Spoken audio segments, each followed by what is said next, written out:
Salut à toi. Aujourd'hui on se retrouve dans le premier épisode d'After Effects Basic.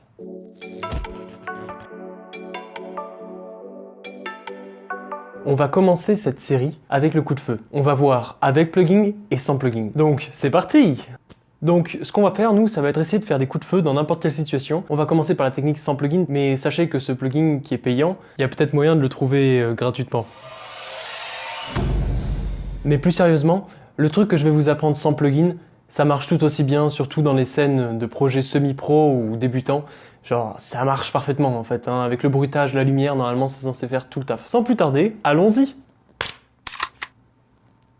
Comme d'habitude, on va commencer par le tournage. C'est important de commencer par le tournage parce que pour préparer le tournage, il faut visualiser comment ça se passe. Du coup, on va commencer par le tournage et au tournage, vous avez besoin d'avoir au moins un acteur avec une arme à feu et en fait, il devra tirer. Ouais. Vous pouvez allumer une lumière dans la pièce au moment où il tire, ça donnera vraiment cet effet encore plus réaliste de la lumière, mais sinon on va pouvoir gérer la lumière au montage aussi. Mais ça donnera vraiment un aspect réaliste à la scène s'il y a une lumière qui vient directement. Ça sera la lumière 3D qui va créer une ombre, ça va être bien plus compliqué à faire sur le logiciel par exemple. Une fois que c'est fait du coup, vous allez pouvoir aller sur After Effects. Donc on se retrouve sur After Effects. Comme vous pouvez le voir, j'ai placé la vidéo de notre personnage qui tire, et j'ai mis l'effet de mouvement que j'ai expliqué dans ma vidéo sur le motion design, c'est-à-dire appliquer un mouvement à un objet nul, ici l'échelle et la rotation, pour qu'on puisse l'appliquer sur toute une vidéo ou différents calques. Donc ici, l'objet nul fait bouger ma vidéo, donc à chaque coup de feu, ma vidéo zoome et tourne un petit peu, ce qui va lui donner un effet plus impactant au niveau du coup de feu. Donc, comme vous pouvez le constater, le coup de feu, c'est juste un muzzle flash. D'ailleurs, je vous en ai mis dans la description des muzzle flash. Il s'agit d'images de déflagration de coup de feu sur fond noir que vous pourrez incruster en enlevant le noir en les mettant en mode de fusion écran. Avec ce mode écran, vous pourrez donc enlever le noir des vidéos ou des photos, ce qui vous permettra d'incruster ici le coup de feu. Personnellement, le muzzle flash, pour qu'il reste un peu authentique, vu qu'il n'est pas très beau et qui pourrait nuire au réalisme de l'image, j'ai décidé de le mettre que sur une image.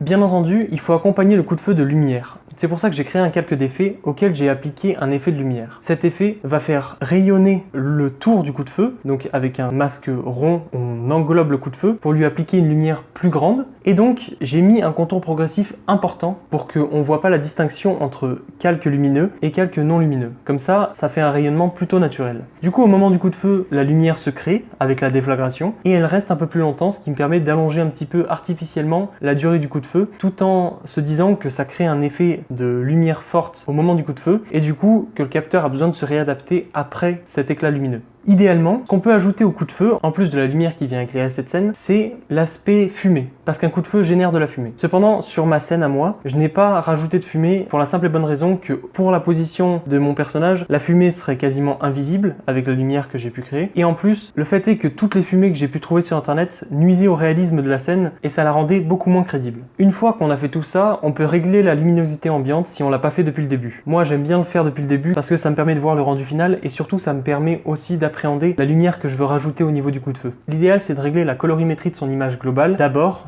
une sorte de première version, pour pouvoir visualiser le muzzle flash et approximativement comment le résultat final va rendre. Une fois que vous avez fait ça, vous pouvez donc retoucher la lumière globale avec des calques d'effets afin de retoucher ce qui ne va pas et puis peut-être assombrir l'image ou alors justement la réexposer un petit peu. Une fois que vous avez fait tout ça, vous avez votre coup de feu un peu plus crédible. Effectivement, c'est bien plus compliqué si l'acteur est en mouvement, qu'il change d'angle, qu'il fait des coups de feu de face puis de profil, parce que c'est évidemment bien plus compliqué de trouver des muzzle flash dans toutes les orientations possibles que seulement de profil avec un acteur statique. Donc maintenant passons dans la deuxième partie qui elle nécessite des plugins. Je vais pas vraiment vous expliquer en détail comment fonctionne cette version avec plugins parce qu'il y a énormément de tutos YouTube qui en parlent et puis je ne recommande pas forcément d'utiliser des plugins payants ou même si je blaguais dessus de les pirater. Là par exemple j'ai la version démo, d'ailleurs ils l'ont décoré gentiment pour pas qu'on puisse exporter des vidéos de bonne qualité et du coup cette version de démo va me permettre de vous montrer un petit peu l'étendue du potentiel de l'effet qui lui va du coup ajouter un coup de feu assez réaliste à votre scène. Donc comme vous pouvez le voir, ce coup de feu assez réaliste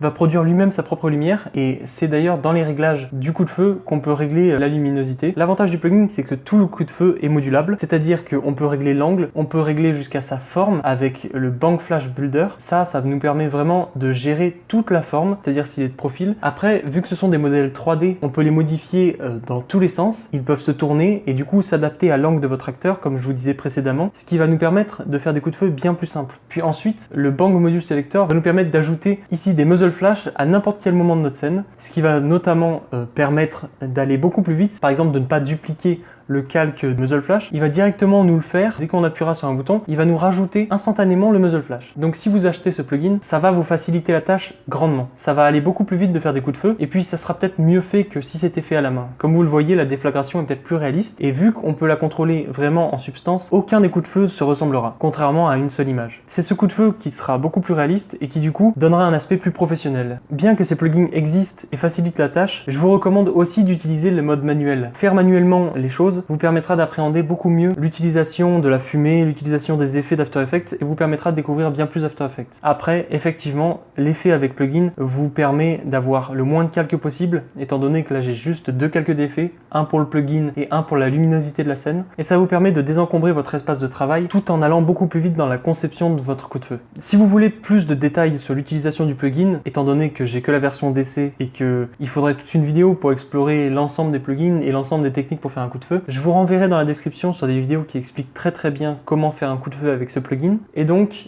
voilà, c'est fini pour le logiciel. J'espère que ce tuto t'a aidé et t'a donné envie de créer de la vidéo. En attendant, abonne-toi, ça fait toujours plaisir. Et puis si t'as aimé la vidéo, dis-le moi en espace commentaire.